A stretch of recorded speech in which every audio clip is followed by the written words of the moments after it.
Okey, Alhamdulillah Im. Ha. YB dah bersama kita hari ni. Betul lah. Ini berkenaan kalau nak tanya tentang kata orang tu keluarga menyusu lah Im. Yalah, himat nasihat ni. Himat nasihat lah ni. Betul. Assalamualaikum YB. Waalaikumsalam warahmatullahi. Sihat pagi ni ya? Alhamdulillah. Alhamdulillah. Nampak macam dah start mula pakai blusher ya. Tak tahulah kalau perasaan saya ke mata saya ke. YB memang macam ni. Oh ya ke? Cuma saya lebih tertarik dengan dia punya variasi tudung dia. Dia macam-macam ada. Dia memang. Okey YB, ni ada soalan daripada pendengar kita lah. Ada talian. Okay. Silakan Faizul. Assalamualaikum YB. Waalaikumsalam warahmatullahi. Saya Faizul daripada Kota Tinggi. Ya Faizul. Nak bertanya mengenai kalau sekiranya saya sudah berpisah dengan isteri saya, sebelum ni pun saya ada kira macam apa ni, kita menternak lembu lah. Tapi selepas berpisah saya dengan isteri saya, lembu tu pihak sebelah isteri yang menjaga. Okey. Adakah dia ada hak untuk ataupun macam mana? Cik Faizul, saya nak tanya sikit lah. Lembu ni, bisnes lembu ni ada daftar company ke ataupun tak ada? Tak ada lagi. Okey, tak ada ya. Okey. Okey, terima kasih Cik Faizul. Kita dengar jawapan daripada YB. Okey. Cik Faizul risau je takut bapak betul dia hempas lembu tu pula. Itulah Jeb, saya risau dia hempas lembu je. Sebarang tak apa lagi. Okey, alright. Terima kasih Cik Faizul. Soalan tu sangat penting bagi saya. Apatah lagi dalam ia melibatkan satu usaha sama ya berkaitan dengan perniagaan lembu. Sebelum itu tuan-tuan dan puan-puan, izinkan saya untuk menjelaskan sedikit bahawa apa sahaja harta yang diperolehi dalam tempoh perkahwinan adalah harta sepencarian. Sebab itu saya tanya Cik Faizul tadi sama ada bisnes lembu ini berdaftar ataupun tidak sebagai satu perniagaan ya. Jadi kalau ia berdaftar sebagai satu perniagaan, maknanya ia boleh diselesaikan melalui proses yang dipanggil sebagai proses dalam bisnes lah ya, perniagaan ini ada equity-nya, ada share-nya, ada bahagian masing-masing pengarah dan pekerjanya dan sebagainya. Jadi ia lebih mudah sebenarnya ya. Tetapi sekiranya ia tidak didaftarkan dan ia adalah dipanggil sebagai usaha sama suami isteri ya dalam tempoh perkahwinan. Jadi macam mana kita nak selesaikan lembu ni ya? Bukannya kita boleh kerat dua ya caknya. Tapi saya ingat ada beberapa perkara prinsip dalam harta sepencarian yang mungkin kita boleh pakai ya. Antaranya dalam konsep harta sepencarian ni apabila dibahagikan ya, di akhir pembahagian harta ni, semua harta ni hendaklah dijual dan bahagian harta ni akan dibahagikan mengikut sumbangan masing-masing ya. Jadi kalau katakanlah tak boleh selesai, tak nak pulangkan lembu, tapi jangan hempas lembu bab kata Jeb tadi, kita kena juga lihat kepada sumbangan masing-masing. Apakah sumbangan isteri terhadap bisnes lembu ini dan apakah sumbangan suami terhadap bisnes lembu ini? Apakah manfaat yang dapat daripada bisnes ini kepada kedua-duanya? Dan bagaimanakah sumbangan-sumbangan tersebut? Ada setengah orang sumbangan dia very direct ya, maknanya dia yang susun lembu ni Jeb ya, bagi makan, bagi minum. Ada setengah sumbangan tu tidak ke arah itu. Sumbangannya adalah menyusun akaun, menguruskan penjualan, transfer duit, akaun dan sebagainya. Jadi sumbangan-sumbangan ini mestilah dilihat oleh mahkamah untuk dinilai berapakah sumbangan yang layak dimiliki dan dituntut oleh pihak-pihak. Tapi saya suka untuk peringatkan bahawa kebanyakan perintah akan menjurus kepada penjualan ya harta-harta ini kerana ia akan dibahagikan mengikut sumbangan masing-masing. Tetapi kalau kita tak naklah sayang sangat dengan lembu ni mungkin barangkali, so kita boleh belilah bahagian kita daripada lembu tu dan kemudian hasilnya itu akan diberikan kepada pihak-pihak. Berkaitan soalan Cik Faizul, dia suka empas barang, layak atau tidak dituntut? Dia tak ada isu Cik Faizul sebab dalam tuntutan ini yang menafikan seseorang isteri daripada mendapat tuntutan itu pun hanya setakat nafkah iddah saja adalah pensabitan nusyuz. Selain daripada itu dia boleh tuntut. Ya, jadi tak timbul isu dia tidak layak dapat walaupun hempas barang. Kalau hempas lembu lain cerita. Ya, hempas lembu lain cerita. Okey, itu saja. Terima kasih. Assalamualaikum. Okey, kita dah ada pemanggil di talian iaitu Cik Zamri. Assalamualaikum Cik Zamri. Waalaikumsalam warahmatullahi. Kalau ada soalan nak tanyakan pada YB, silakan. Ni YB saya nak tanya berkenaan dengan apa yang saya dimaklumkan minggu lepas, YB ada cakap yang duit KWSP ni dah diisytiharkan harta pusaka. Jadi maknanya dia tak boleh nak dihibahkan lah.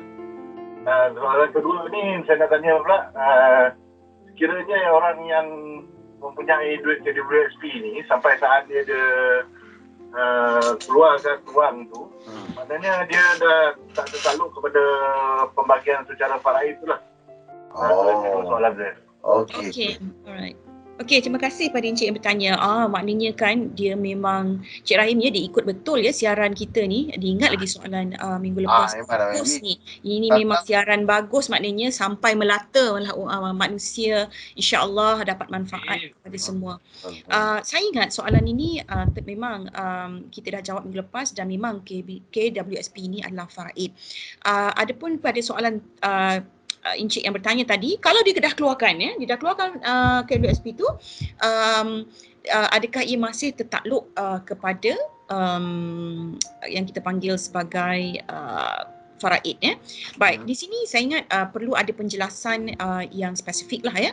Pertamanya, sekiranya dia sudah keluarkan duit tersebut dan duit tersebut dengan jelas ya telah pun maknanya dia niatkan untuk perkara yang lain ya. Misalnya dia sudah nak buat hibah ya kepada anak yang lain dan duit itu sudah tidak adalah dalam akaun dia ya. Jadi saya ingat tak ada masalah lah kalau dia buat begitu. Tetapi apabila buat hibah ni tuan-tuan, saya suka untuk saya ingatkan bahawa mestilah pertamanya kena ada kita panggil sebagai akad yang jelas, ijab dan qabul yang jelas ya. Maknanya bila nak bagi satu hibah itu kena sebut dengan jelas. Misalnya Angah nak bagi pada anak ya, ataupun Jeb nak bagi pada anak, kena sebut dengan jelas dan anak tu pun kena terima dengan jelas. Ataupun nak hibah kepada isteri ya Jeb ya. Nak hibah pada isteri, Jeb kena sebut ya. So abang hibahkan duit ini kepada sayang dan sayang kena jawab lah ya. Saya terima. Ya. Ini sayang yang sayang ya, bukan sayang yang lain. Jadi sayang ada akad nikah ni. Jadi dia akan ada majlis ni, kita panggil majlis akad. Yang kedua, yang penting juga kalau tidak ada majlis akad, dia juga mestilah dibuat secara hitam putih, ada dokumen. Jadi saya ingat ramai sekarang perunding-perunding harta pusaka, termasuk program syar'i pun boleh menyediakan khidmat untuk membuat dokumen yang lebih lengkap. Saya ingat dokumen ini sangat penting supaya ia tidak dicabar di kemudian hari. Jadi saya ingat kalau duit itu sudah dikeluarkan, tidak ada lagi dalam KWSP, terpulanglah kepada pemilik untuk buat apa sahaja berkaitan duit itu. Dan ia bergantung kepada niat pemilik wang tersebut lah ya. Kalau dia memang nak niatkan untuk hibah, maka ia akan jadi hibah lah dan proses hibah itu mesti berlaku. Kalau dia masukkan dalam bank yang lain, misalnya dia masuk tabung haji, dia masuk bank-bank yang lain untuk top up saving dia, ia akan kembali menjadi harta pusaka. Assalamualaikum Ibi. Waalaikumsalam warahmatullahi. Okey, saya macam ni, saya ada pertanyaan. Okey, dulu arwah ayah saya ada beli sebidang tanah untuk ibu saya. Okey, tanah tu berukuran dalam 3 ekar lebih lah. Tanah tapak rumah lah, tapak pusaka rumah. Okey, lepas tu dia dah tukarkan nama tu pada ibu saya. Jadi dia meninggal. Pada siapa? Kepada ibu. Okey. Okey. Sebelum tu tanah arwah ayah, kemudian ditukar kepada nama ibu. Kemudian ibu saya dah meninggal dunia. Okey. Jadi ibu saya meninggal sebelum ayah saya meninggal. Okey. Sebelum.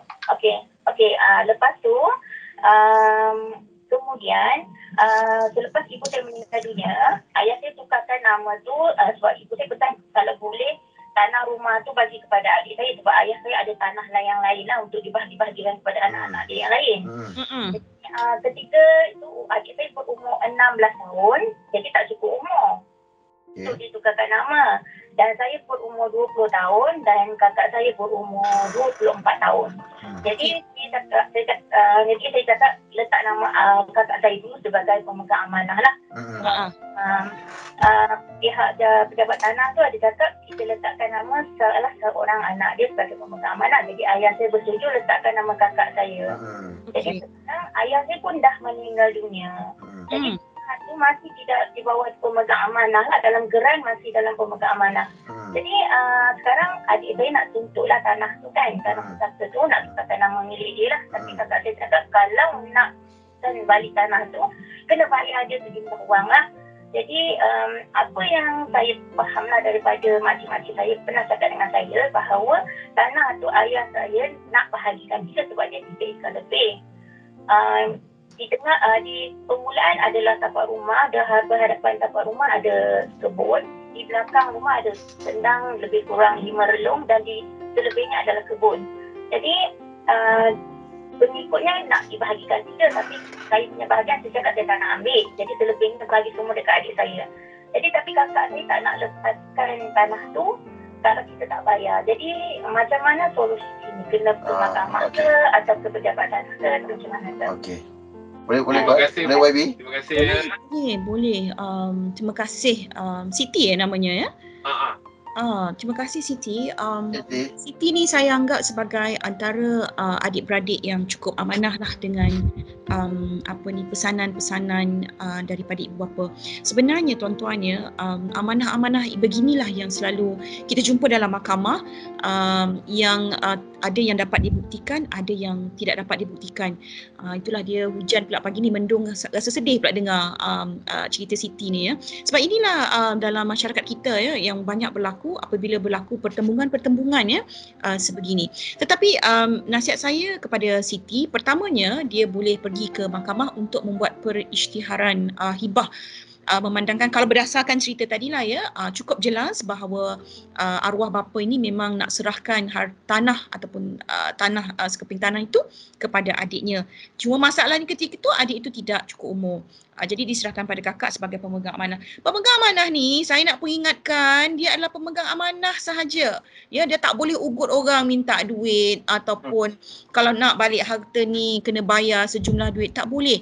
Pemegang amanah sebagaimana namanya pemegang amanah lah. Melainkan pemilik itu sendiri nak bagi sejumlah token lah kita